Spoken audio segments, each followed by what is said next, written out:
recording this NFC East preview for my YouTube channel as well. So any listeners want to check me out there, it's the Rich Van Tassel channel on YouTube.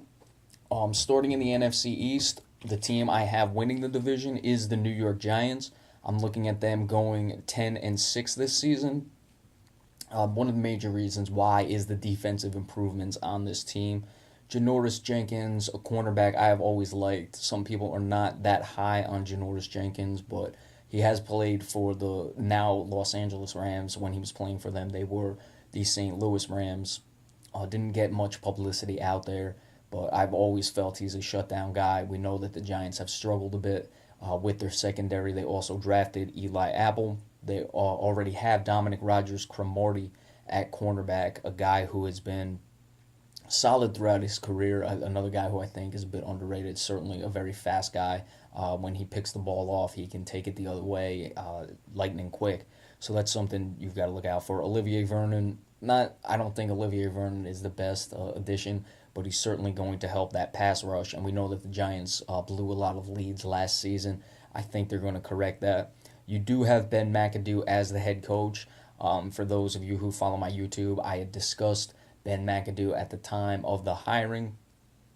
I felt that it was really the only move the Giants could make because it was already 2 seasons of a new offense for Eli Manning when Ben McAdoo was the offensive coordinator. So you get rid of Tom Coughlin. You don't want to bring in a new coaching staff and have Eli Manning learning an entirely new offense all over again. So you just promote Ben McAdoo. They have struggled a bit in preseason. I would worry a little bit about the McAdoo situation. Is he ready to be a head coach? We know it's good for bringing the offense along with Eli Manning, keeping the continuity, but I would have to wonder if he is the guy who can really get this team to go the way Tom Coughlin did.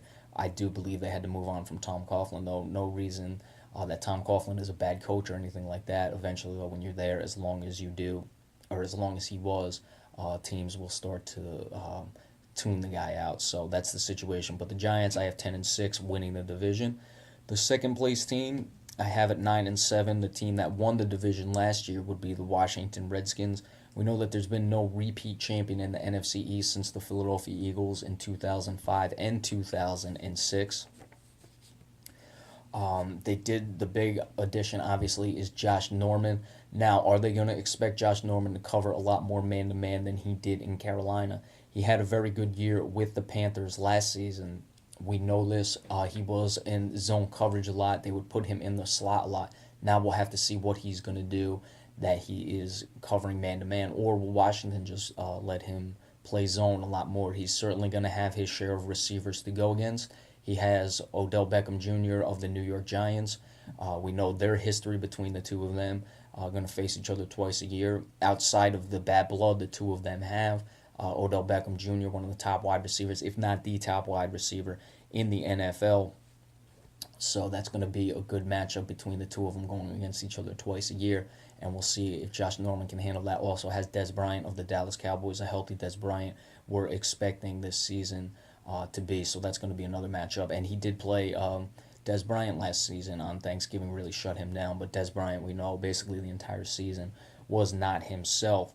And they are playing a first-place schedule, where last year they played a last-place schedule. This year they're playing a first-place schedule. Now, every team in the division plays 14 similar games. It's really the two divisions outside of the normal divisions they play, where you play the plays from last year. So the Washington Redskins have to play 2 first-place teams this year that won their divisions last year.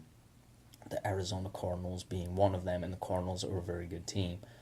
Moving on, at 6-10, I have the Dallas Cowboys in the third place position. Now, I was getting ready to do these videos before the Tony Romo injury. I would have only had the Cowboys at about 7-9 with if Tony Romo was healthy. Now, we've seen what Dak Prescott has been able to do in the preseason. Again, though, in preseason games, you're looking at a guy who is going against vanilla defenses, isn't getting exotic looks, exotic blitzes, anything like that, exotic coverages, and he was a 4th-round pick. He's shown, good poise. He is a 4th-round pick, though. I like his arm strength. I like everything, but when I discussed and I did the Dak Prescott videos and talked about the Tony Romo injury for my YouTube, Dak Prescott was a guy I was looking at as if the Cowboys needed to win 2 to 3 games, if Romo was missing 3 to 4, maybe even 5, that's what you could expect from Dak Prescott. As of right now, he's looking at the first half of the season. Cowboys' first 8 games are pretty favorable, so they may be able to ease Dak Prescott along. I don't know what Tony Romo's going to have when he gets back. If they can do all right in those first 8 games, they may have a shot to make a run at the playoffs. But if they can't, then they're really going to have a problem this season, because their next 8 games, or their final 8 games of the season, are a big hurdle for them. And their defense, Byron Jones moving from cornerback to safety the second year, man, he's going to have to be spectacular because they can't get pass rush. Their linebackers, Sean Lee is good when he's on the field. Anthony Hitchens is solid. But if Sean Lee can't play, and judging by his history, he may move forward and not be able to play a full 16-game season, you're going to have trouble. And their secondary really isn't that good, so Byron Jones is going to have a lot on his plate. And then finally, the Philadelphia Eagles at 6-10. They're transitioning from Chip Kelly, his system, which I think is really going to be a problem for them. You got to look at how long it's going to be until Carson Wentz starts. We know that Sam Bradford wanted out. I think Sam Bradford should actually be embracing this. He's not a guy who's really done anything to deserve having a starting position in the league, apart from being the number one pick a few years ago. And now he is in a situation, he's got a more conventional offense to play in, and I think he can show what he wants to do. So for a struggling team, I think Sam Bradford should embrace the opportunity that he's going to have to be able to do some things. But as far as what the team's going to be able to do, I think transitioning from the Chip Kelly system into the current system that they have now, it's just going to be too much transition with the players on the roster. That's going to take at least 1 to 2 years more of off seasons and adjusting player and adjusting personnel and be able to move around. They do have Fletcher Cox on the defensive end, a guy who I feel has been very underrated throughout his career. So actually, he's not really been underrated. He's certainly one of the better players, but I think he is more at the top end of things, and I don't think he gets the credit for that when you talk about the best defensive lineman in the league. All right, so that is your NFC East prediction for this season. Again, we have the Giants at 10-6. Defensive improvements of Janoris Jenkins, Eli Apple, the Ben McAdoo moving into head coach. We're going to have to see that dynamic.